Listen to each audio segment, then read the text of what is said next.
Hi hello నమస్తే welcome back to our channel Tanishk mum talks. అందరూ బాగున్నారా? నేను కూడా బాగున్నానండి. అండ్ ఇవాళ వ్లాగ్ వచ్చేసి ఆల్రెడీ మీకు థంబ్నెయిల్ చూడంగానే అర్థమైపోయే ఉంటుంది వ్లాగ్ ఏంటి అని. సో నా బర్త్డే వ్లాగ్. ఎంత బర్త్డే అయినా కూడా మన రొటీన్ వర్క్స్ అన్నీ కూడా ఎక్కడ తగ్గవు కదా. సో నా బర్త్డే సెలబ్రేషన్స్ ఎక్కడ జరిగాయి అండ్ నా డైలీ రొటీన్ వర్క్ ఎలా ఉంటుందన్నది ఇవాళ వ్లాగ్లో షేర్ చేస్తాను. ప్లీజ్ స్కిప్ చేయకుండా చూసేయండి. Here is the birthday morning. లేచిన వెంటనే బ్రష్ చేసేసి కాఫీ తాగేయడం నా మ్యాండేటరీ అన్నట్టు. అండ్ ఇక్కడ నేను పాల ప్యాకెట్ని ఎలా కట్ చేశారో చూసారు కదా. ప్యాకెట్కి జాయింట్ అయ్యే విధంగానే పాల ప్యాకెట్ని ఒక సైడ్కి కట్ చేసేసి యూస్ చేసుకుంటున్నాను. చాలామంది ఏంటంటే బై మిస్టేక్లో లేదా పొరపాటున చిన్న ముక్కగా కట్ చేసేసి పాల ప్యాకెట్స్ని యూస్ చేస్తారు. ఈ విధంగా కట్ చేస్తారు. ఇలా అస్సలు కట్ చేయకూడదు. ఇదేంటంటే మనం చెత్తని డస్ట్బిన్స్లో వేస్తాము, అది తీసుకెళ్ళి డంప్ యార్డ్స్లో వేస్తారు కదా. ఇలా చిన్న ముక్కలు ఆ పిల్లులకి, కుక్కలకి, ఆవులకి కనిపించవు కదా. సో చెత్తతో పాటు ఈ కవర్స్ని కూడా తిని యానిమల్స్కి అయితే చాలా హెల్త్ ఇష్యూస్ వస్తున్నాయంట.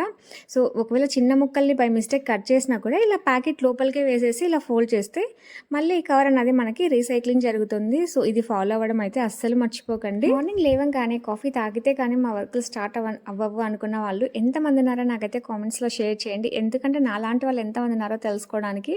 సో నేనైతే మార్నింగ్ కాఫీ తాగందే నాకు ఏ వర్క్ అవ్వదండి. కాఫీ తాగితేనే నాకు చాలా రిఫ్రెషింగ్గా అనిపిస్తుంది. At the same time work చేసుకోవడానికి కొంచెం ఎనర్జెటిక్గా కూడా అనిపిస్తుంది. అండ్ ఈ మధ్య అయితే చాలామంది డీటాక్స్ వాటర్ తాగడం వల్ల కాఫీ అనేది మానేస్తున్నారు. బట్ నేను కూడా ట్రై చేశాను, నా వల్ల అసలు అవ్వలేదు. సో అలా అలవాటు పడిపోయాం కాఫీకి. ఇంకా కాఫీ తాగి కొంచెం రిఫ్రెష్ అయిన తర్వాత ఇంకా ఇంట్లో పనులు చేసుకోవడం అయితే స్టార్ట్ చేశాను. ఫస్ట్ అయితే నేను ఇల్లు ఊడవడమే స్టార్ట్ చేస్తాను. ఇంకా కిచెన్ ఇవన్నీ కూడా క్లీన్ చేసేసుకున్నాను. అండ్ ఇంకా బట్టలు అన్నీ కూడా వాషింగ్ మిషన్లో వేసేసాను. సో బర్త్డే అయినా ఇంకే స్పెషల్ డే అయినా కూడా బట్టలను అయితే నేను ఎప్పుడు స్టోర్ చేయను, ఎప్పటికప్పుడు కంప్లీట్ చేస్తాను. ఇంకా బట్టలన్నీ వాషింగ్ మిషన్లో వేసేసి అది వాష్ చేసి ఇచ్చేసిన తర్వాత మేమైతే టెర్రస్ పైన ఆరేస్తామండి బట్టలు. కొంచెం బాగా ఎండ ఉంటుంది కదా, బట్టలన్నీ కూడా కొంచెం ఫ్రెష్గా అనిపిస్తాయి.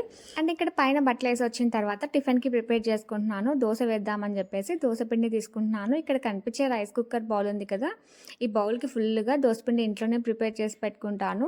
ఒక 1 వీక్ అలా స్టోర్ ఉండేటట్టు. సో ఎప్పుడు కావాలంటే అప్పుడు దోశలు, పొంగనాలు అలా ఈజీగా చేసుకోవచ్చు. అండ్ నేను దోశ కోసం అనేసి పిండి కలిపాను. బట్ మా వాళ్ళు పొంగనాలు కావాలన్నారు. అప్పటికి నేను ఇంకా పప్పల చట్నీ, ఎర్రకారం కూడా చేశాను, దోశ కదా అని చెప్పేసి. ఇంకా పొంగనాలకైతే మేము ఉడకపెట్టిన కారం చేసుకుంటాం, చాలా టేస్టీగా ఉంటుంది. ఆ కారం రెసిపీ కూడా మన ఛానల్లో ఉంది. ఇంట్రెస్ట్ ఉన్న వాళ్ళు ఒకసారి చెక్అవుట్ చేసి చూసేయండి. అండ్ ఇంకా టైం లేదు కాబట్టి నేను జస్ట్ పొంగనాల్లో పచ్చిమిర్చి అండ్ ఆనియన్స్ని సన్నగా కట్ చేసి యాడ్ చేశాను. ఇంకా కొత్తిమీరని కొంచెం అంత కరివేపాకుని కూడా కట్ చేసి యాడ్ చేసుకుంటే చాలా టేస్టీగా అనిపిస్తాయి. అండ్ మనకి పొంగనాలు మంచి కలర్లో రావాలంటే మనం దోసపిండి కలుపుకున్నప్పుడు ఒక 1/2 టేబుల్ స్పూన్ షుగర్ని యాడ్ చేసుకోండి, మంచి కలర్ వస్తాయి. ఇంకా దోశకి కానీ పొంగనాలకి కానీ షుగర్ యాడ్ చేసుకోవడం వల్ల మంచి కలర్ ఉంటాయి. హోటల్లో ఎలా ఉంటాయో అలా ఉంటాయి టేస్ట్ కూడా. అండ్ ఇంకా మనం దోశపిండి ప్రిపేర్ చేసుకున్నప్పుడు చాలామంది అన్నంని మిక్స్ చేస్తారు కదా దోశ పిండి వేసుకునేటప్పుడు. అలా అస్సలు వేసుకోకూడదండి. అలా వేసుకుంటే పాషాణం అంటారు. సో దోశ పిండి మిక్సీకి పట్టుకున్నప్పుడు బొరుగులు కానీ అటుకులు కానీ వేసుకోవాలి. అప్పుడు మనకి healthy, at the same time dosa అనేది చాలా మంచి కలర్ వస్తుంది, క్రిస్పీగా హోటల్ టైప్ దోశ లాగా ఉంటుంది. సో ఆ విధంగా ఎప్పుడైనా ట్రై చేయండి, చాలా బాగుంటాయి. సో ఇలా చూసారు కదా ఎంత కలర్ఫుల్గా ఎంత బాగున్నాయో. సో ఇలా ఒక 4 వాయిలు వేసిన తర్వాత ఇంకా మా వాళ్ళు తినేసారు. ఇంకా మిగిలిన పొంగనాలు నేను కూడా తినేసాను. బట్ పప్పల చట్నీ, ఎర్రకారం కూడా పొంగనాలకి బాగానే ఉంది. బట్ ఉడకబెట్టిన కారం అయితే ఇంకా సూపర్గా ఉంటుంది. అండ్ ఇంకా టిఫిన్ తినేసి గిన్నెలు కడిగేసి మా వాళ్ళైతే ఆఫీస్కి వెళ్ళిపోయారు ఒకరు, ఇంకొకళ్ళేమో హ్యాపీగా ఆడుకుంటూ ఉన్నారు. ఇంకా నేనేమో ఇంకా తినేసి ఇల్లు తుడుచుకుంటున్నాను. సో ఎక్కడి వాళ్ళు అక్కడికి వెళ్ళిపోయి మనం టిఫిన్ చేసిన తర్వాత ఇల్లు తుడుచుకుంటే చాలా నీట్గా అనిపిస్తుంది. అండ్ మన పని మనం చేసుకున్నామంటే ఇంకా నీట్గా అనిపిస్తుంది కదా. సో నా వర్క్స్ అన్నీ కూడా నేనే చేసుకుంటానండి. అప్పుడే నాకు సాటిస్ఫాక్షన్గా అనిపిస్తుంది. ఇంకా స్నానం చేసేసి పూజ చేసుకోవడానికైతే స్టార్ట్ అయ్యాను. సో మన నేషనల్ డ్రెస్ నైటీ అయితే వేసుకున్నాను. సో నైటీతో పూజ ఏంటి అనుకుంటున్నారు కదా, కొత్త నైటీలేండి. బర్త్డే అని చెప్పి కొత్త నైటీ వేసుకున్నాను. అండ్ ఇక్కడ వచ్చేసి ఇంకా పూజ అయితే కంప్లీట్ చేసుకున్నానండి. ఇంకా మార్నింగ్ లేచిన తర్వాత మన పనులన్నీ కూడా కంప్లీట్ అయిపోయి పూజ చేసుకుంటే ఎంత హ్యాపీ వైబ్సో కదా. ఇల్లంతా కూడా ఒక మంచి పాజిటివ్ ఎనర్జీ లాగా అనిపిస్తూ ఉంటుంది. ఇంకా ఫ్రైడే కాబట్టి మంచిగా ధూపం అంతా కూడా వేశాను. ఇంకా ఇలా పూజ చేసుకోవడం అంటే నాకు చాలా ఇష్టం. చాలా వ్లాగ్స్లో కూడా ఈ విషయం నేను చెప్పాను. సో దేవుడి గదిని అంతా కూడా ఇలా మంచిగా డెకరేట్ చేసుకొని పూజ చేసుకుంటే నాకు చాలా హ్యాపీగా అనిపిస్తుంది. అండ్ ఇంట్లో కూడా మంచి పాజిటివ్ ఎనర్జీ ఉంటుంది కదా. సో ఇది నా పూజ గది అండి. చాలా వ్లాగ్స్లో చూసుంటారు. ఎవరైనా కొత్త వాళ్ళకైతే ఇప్పుడు చూసేయండి. ఇంకా పూజ అయిపోయాక లంచ్ అయితే ప్రిపేర్ చేసేసానండి. పప్పు, అన్నం, రసం చేసేసాను. ఎందుకంటే నైట్ బయట డిన్నర్‌కి వెళ్దామని చెప్పేసి ఆల్రెడీ మా వాడు ప్లాన్ చేసేసాడు. సో, అందుకోసం అనేసి సింపుల్‌గా పప్పు, అన్నం, ఊరగాయ, రసం చేసేసాను. ఇంకా బయట నుంచి తెచ్చుకున్నాం. ఇంకా చెక్లాలు, మిక్చర్ ఇవన్నీ కూడా ఉన్నాయి. సో, లంచ్ అయితే సింపుల్‌గా కంప్లీట్ చేసేసాం. అండ్ ఇంకా స్వీట్‌కి అయితే కవ్వ ఉందని చెప్పేసి స్వీట్ కూడా ఏం చేయలేదు. జస్ట్ ఇంకా కవ్వ తినేసాం. లంచ్ చేశాక compulsory 30 minutes to 1 hour rest తీసుకుంటానండి. ఇంకా రెస్ట్ తీసుకున్నాక మార్నింగ్ పైన బట్టలు వేసొచ్చాను కదా, అవన్నీ తెచ్చుకోవడానికి వెళ్ళాను. అందులోనూ వాన మబ్బులు వస్తున్నాయి. ఇంకా వర్షం వస్తుందేమో అని చెప్పి ఫస్ట్ ఆఫ్ ఆల్ బట్టలు తెచ్చుకోవడానికి అనేసి పైకి వెళ్ళాను. మనం అందరం కూడా చాలా వరకు అనుకునే ఉంటాం కదా, మార్చ్లో, ఏప్రిల్లో ఇంత ఎండలు ఉన్నాయి, ఇంకా మేలో ఎంత ఎండలు ఉంటాయి అని చెప్పేసి. బట్ మే అయితే చాలా కూల్ అయిపోయిందిలేండి. సో మాకైతే ఒక్కసారి వర్షం పడింది, పడ్డా కూడా చాలా పెద్ద వర్షం పడి అప్పటి నుంచి కొంచెం కూల్ అయింది. ఇంకా ఎలక్షన్స్ రోజు కూడా చాలా ఊర్లలో వర్షాలు పడ్డాయి. మాకైతే అప్పుడేం పడలేదు, అయినా కూడా మాకు చాలా కూల్గానే అనిపిస్తుంది. ఇంకా బట్టలన్నీ కూడా కిందికి తెచ్చేసుకొని ఇంకా మూవీ చూస్తూ బట్టలు మడతలు పెట్టుకున్నాను. కల్వన్ మూవీ పెట్టాను. ఇది డబ్బింగ్ మూవీ, చాలా బాగుంది. చూడని వాళ్ళు ఉంటే ఒకసారి చూసేయండి. ఇంకా మంచిమల్ బాయ్స్ మూవీ ఎంతమంది చూసారండి? చూడకపోతే మిస్ అవ్వకుండా చూడండి, ఎందుకంటే అది ట్రూ స్టోరీ అంట. ఆ మూవీ పెట్టినప్పుడైతే నేను మా బాబుని అరిచాను, ఏంట్రా ఆ మూవీ పెట్టావు, ఏం బాగాలేదు, మార్చు అని చెప్పేసి. బట్ మూవీ చూడంగా చాలా బాగుంటుంది. సో ఎవరైనా చూడని వాళ్ళు ఉంటే మిస్ అవ్వకుండా చూసేయండి. ఇక బట్టల విషయానికి వస్తే నేను ఎప్పటి బట్టలు అప్పుడు కంప్లీట్ చేసుకుంటూ ఉంటానండి. అది వాషింగ్ అయినా, ఫోల్డింగ్స్ అయినా, ఐరన్ అయినా, ఎవ్రీథింగ్ ఎప్పటికప్పుడు కంప్లీట్ చేసుకుంటూ ఉంటాను. అంటే ఈవినింగ్ వర్క్స్ అన్నీ కూడా కంప్లీట్ అయిపోగానే టెంపుల్కి వెళ్ళాలని చెప్పేసి రెడీ అవుతున్నానండి. ఇప్పుడు ప్రజెంట్ ఫుల్ ట్రెండింగ్లో ఉన్న ఈ లావెండర్ జిమ్మిచ్చు శారీ తీసుకున్నాను. శారీ అయితే అసలు ఎక్సలెంట్గా ఉందండి. కలర్ కానివ్వండి, షైనింగ్ కానివ్వండి, బార్డర్లెస్ కానివ్వండి, ఎవ్రీథింగ్ సూపర్గా ఉంది. అండ్ శారీకి కావాల్సిన మ్యాచింగ్స్ అన్నీ కూడా ఇలా అరేంజ్ చేసుకున్నానండి విత్ సిల్వర్ ప్యాటర్న్తో. అండ్ ఇక్కడ బ్యాంగిల్స్ వచ్చేసి వెల్వెట్ బ్యాంగిల్స్ అండి, చాలా బాగుంటాయి. ఇవి నేను స్టార్ గోల్డ్లో తీసుకున్నాను. Dozen 35 rupees. ఆల్ కలర్స్ అవైలబుల్గా ఉంటాయండి. అండ్ ఇంకా బ్లౌజ్ విషయానికి వస్తే నేను 2 లైనింగ్స్ వేసి స్టిచ్ చేయించానండి. జస్ట్ మనం కాటన్ లైనింగ్ వేయించుకున్నామంటే చాలా ట్రాన్స్పరెంట్గా ఉంటుంది కాబట్టి బాగోదు. ఇక్కడ బ్యాక్ నెక్ అయితే ఇలా పెట్టించుకున్నాను. అండ్ ఫ్రంట్ నెక్ అయితే ఇలా పెట్టించుకున్నాను with princess cut. And necks అన్నీ కూడా నేనే సెలెక్ట్ చేసుకుంటానండి. అండ్ మనకి ఇది చాలా ట్రాన్స్పరెంట్ శారీ కాబట్టి మన శారీ పెట్టికోట్ కూడా కాటన్ కాకోకుండా ఇలా నేను సాటిన్తోనే స్టిచ్ చేయించుకున్నాను. అప్పుడు sari shiny wise, look wise చాలా బాగుంటుందండి. అండ్ బ్లౌజ్కి కూడా నేను జస్ట్ సింగిల్ లైనింగ్ వేయించలేదు, సాటిన్ అండ్ కాటన్ లైనింగ్ తీసుకున్నాను. నేను శారీ పెట్టికోట్కి బ్లౌజ్కి కలిపి 3 మీటర్స్ తీసుకున్నానండి. కరెక్ట్గా సరిపోయింది. అండ్ ఈ కలర్కి నాకు ఈ సాటిన్ కానీ, కాటన్ లైనింగ్ కానివ్వండి, ఫాల్ కానీ దొరకడం చాలా కష్టమైపోయింది. ఎందుకంటే చూడండి ఎంత ట్రాన్స్పరెంట్గా ఉందో. ఏ కలర్ పెట్టినా కూడా మనకి అటు ఇటు అయినా కూడా కరెక్ట్గా కనిపిస్తూ ఉంది. సో నేనైతే కరెక్ట్ కలర్ వెతుక్కొని తెచ్చుకున్నాను. బట్ పర్ఫెక్ట్గా అన్నీ సెట్ అయ్యాయండి. సో చూసారు కదా టోటల్ అవుట్ఫిట్ అంతా కూడా. సో నాకైతే ఈ శారీ భలే బాగా నచ్చిందండి. అండ్ ఫ్రంట్ బ్లౌజ్ కూడా బోట్ నెక్ పెట్టించుకోండి, ఆర్ ఎల్స్ ఇలా మనం డ్రెస్సెస్కి ఎంత లెంత్ పెట్టించుకుంటామో అలా పెట్టించుకోండి. అప్పుడు మనం ఇలా సింగిల్ ఫ్రిల్ కూడా వేసుకోవచ్చు. మరి డీప్ ఉంటే మాత్రం సింగిల్ ఫ్రిల్ వేసుకోలేము. అండ్ ఇక్కడ నా బ్యాంగిల్స్, నా హెయిర్ స్టైల్ అంతా కూడా మీకు ఎలా అనిపించిందో నాకైతే కామెంట్ సెక్షన్లో షేర్ చేయండి. అండ్ ఇంకా శారీకి తగ్గట్టుగా హెయిర్ పిన్ కూడా ఉంటే ఇలా సెట్ చేసేసుకున్నాను. టోటల్ ఓవరాల్గా నా శారీ అయితే చాలా బాగా నచ్చిందండి నాకు. ఇంకా రెడీ అయిపోయిన తర్వాత శివాలయానికి వెళ్ళాం. శివాలయంలో బ్రహ్మోత్సవాలు జరుగుతున్నాయండి. చాలా బాగా డెకరేట్ చేశారు టెంపుల్ అంతా కూడా. అండ్ మేము వెళ్ళేసరికి ఇక్కడ సాంస్కృతిక కార్యక్రమాలు జరుగుతున్నాయి.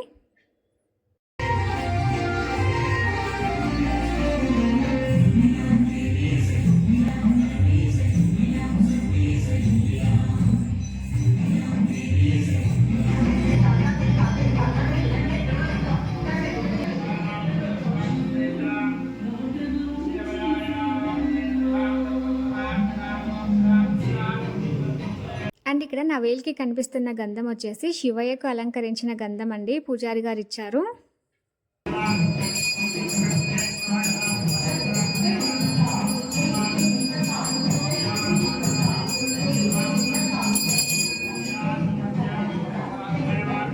శివాలయంలో శివయ్య దర్శనం అయితే చాలా బాగా జరిగిందండి. ఇక్కడ పూజారి గారు మాకు తెలుసు, అందుకోసం అనేసి లోపలికి తీసుకెళ్ళి దర్శనం చేయించారు. అండ్ ఇంకా స్వామివారికి పెట్టిన పువ్వులు, గంధం అన్నీ కూడా ఇచ్చారు. చాలా హ్యాపీగా అనిపించింది. పూజ కూడా చాలా బాగా జరిగింది. ఇంకా రామయ్య దర్శనం కూడా చేసేసుకొని కొంచెం సేపు ప్రశాంతంగా గుళ్ళోనే కూర్చున్నాం.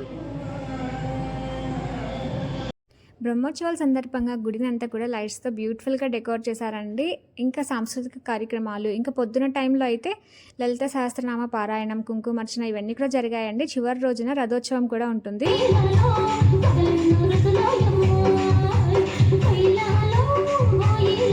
శివాలయంలో శ్రీ రాజరాజేశ్వరి సమేత అగస్తేశ్వర స్వామితో పాటు ప్రతి ఒక్క దేవుళ్ళు కూడా ఉంటారండి. ఇక్కడ పూజలన్నీ కూడా చాలా జరుగుతూ ఉంటాయి. ఇంకా దసరా టైంలో దేవీ నవరాత్రులు అయితే చాలా జరుగుతాయండి. అండ్ ఇంకా బయటికి రాగానే ఇక్కడ శివాలయం సర్కిల్ ఇండికేషన్గా ఇక్కడ శివుడి స్టాచ్యూతో ఇలా వాటర్ ఫౌంటైన్ ఉంటుంది. చూడడానికి భలే బాగుంటుందండి. టెంపుల్ నుండి ఇంటికి వచ్చేసి కొంచెం సేపు నా తర్వాత మళ్ళీ రెస్టారెంట్కి అయితే స్టార్ట్ అయ్యామండి. వెళ్తూ దారిలో మా వాళ్ళకి కేక్ తీసుకుందామని చెప్పేశారు. సో తీసుకొనేసి ఇంకా రెస్టారెంట్కి వెళ్ళాం. రెస్టారెంట్లో నాకు క్యూట్ అండ్ స్వీట్ సెలబ్రేషన్స్ అయితే జరిగాయి. చాలా బాగుంటుంది, చూసేయండి.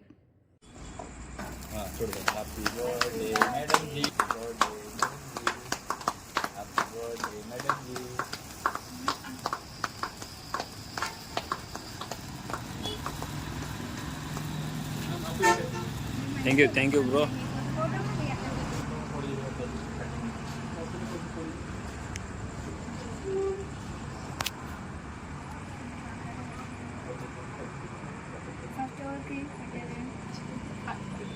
My favorite person. You wanna?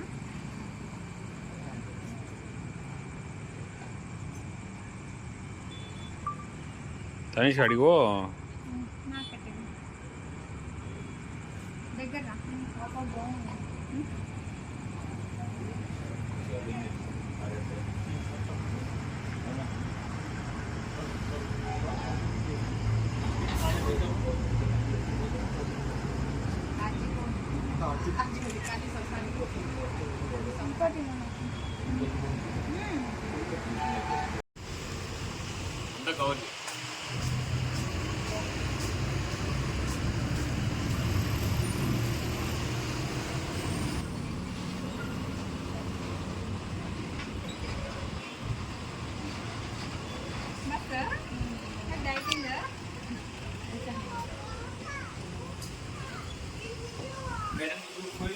Madam को फोटो करो। मैडम हम लोग ने खिलाया, कस्टमर को मैं खिलाता।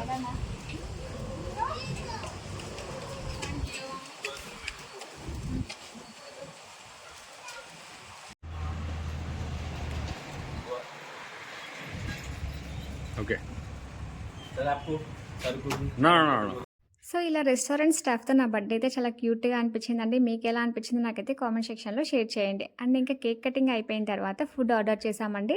ఈ ఫుడ్ కూడా ఇక్కడ చాలా టేస్టీగా ఉంటుంది, విత్ రీజనబుల్ ప్రైస్ ఉంటుంది. ఈ కేఫ్ ఎక్కడ అనుకుంటున్నారు కదా, బైపాస్లో సినీ హబ్కి ఆపోజిట్లో క్లాసిక్ రైడర్ కేఫ్ ఉంటుందండి. ఈ ప్లేస్ అయితే అసలు ఎక్సలెంట్గా ఉంటుంది.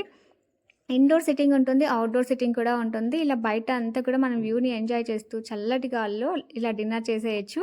ఇక్కడ ఆల్ టైప్స్ ఆఫ్ స్టార్టర్స్తో పాటు ఆల్ టైప్స్ ఆఫ్ బిర్యానీ కూడా ఉంటుందండి. అండ్ అదర్ రెస్టారెంట్స్తో పోలిస్తే క్వాంటిటీ కూడా కొంచెం ఎక్కువే ఉంటుంది. అండ్ ఎవరైనా కూడా ఇలా చిన్న చిన్న పార్టీస్ కానీ ఇలా బర్త్డే సెలబ్రేషన్స్ చేసుకోవాలన్నా కూడా ఇక్కడ స్టాఫ్ అంతా కూడా మంచి రెస్పాన్స్ ఇస్తారండి. వాళ్ళు కూడా మనతో కలిసిపోయి ఇక్కడ పార్టీలు అయితే జాయిన్ అయిపోతారు. అంత ఫ్రెండ్లీగా ఉంటారు ఇక్కడ స్టాఫ్ అంతా కూడా. సో ఎవరైనా చిన్న చిన్న సెలబ్రేషన్స్ చేసుకోవాలన్నా, బర్త్డే సెలబ్రేషన్స్ చేసుకోవాలన్నా ఈ క్లాసిక్ రైడర్ కేఫ్ని మర్చిపోకండి.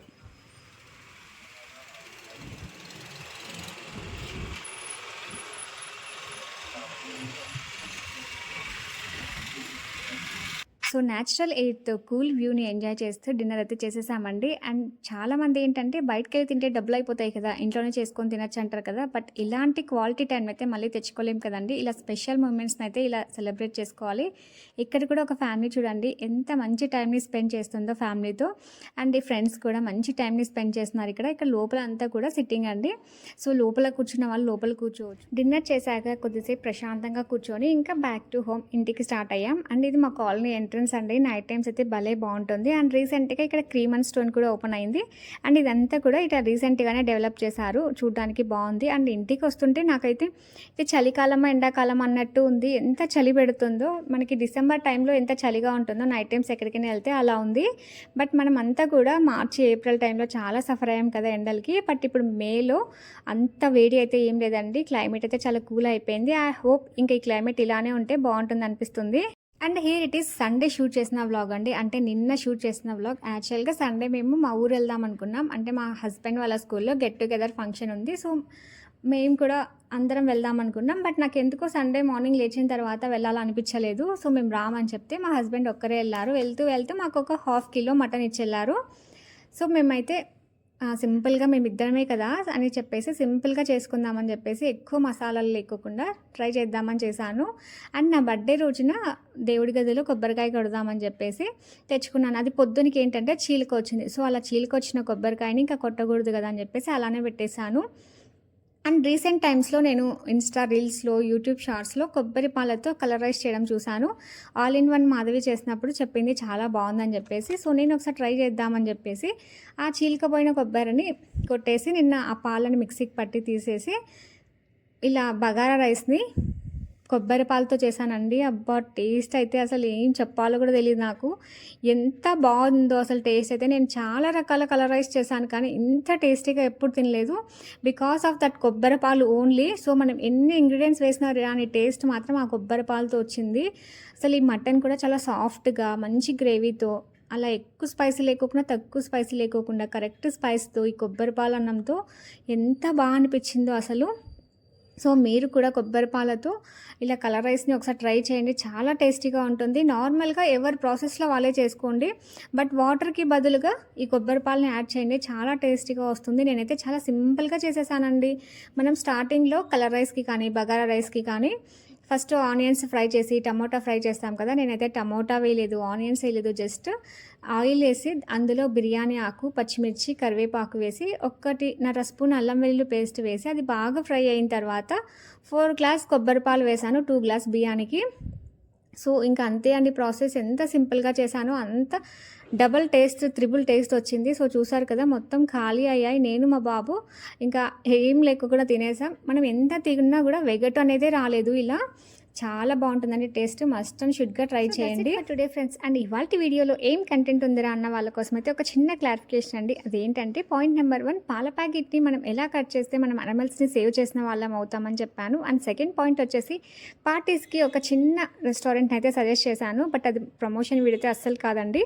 అండ్ థర్డ్ వచ్చేసి జిమ్మిస్టీ శారీని మనం ఏ విధంగా డిజైన్ చేసుకుంటే మనకి కంఫర్టబుల్‌గా ఉంటుందనేసి షేర్ చేశాను. అండ్ ఫోర్త్ వచ్చేసి కొబ్బరి పాలతో కలరైజ్ చేసుకుంటే ఎంత టేస్టీగా ఉంటుందనేది కూడా షేర్ చేశాను. సో, మీలో ఎవరికైనా ఇది ఒక్క పాయింట్ కూడా మీకు యూజ్ అవుతే నాకు చాలా హ్యాపీ. సో, ఇదే అండి ఇవాల్టి వ్లాగ్. మీకు ఎలా అనిపించిందో నాకైతే కామెంట్ సెక్షన్‌లో షేర్ చేయండి. ఈ వ్లాగ్ మీకు నచ్చితే లైక్ చేయండి, షేర్ చేయండి. కొత్తగా చూస్తున్న వాళ్ళు ప్లీజ్ సబ్స్క్రైబ్ చేసుకోండి. Thank you for watching.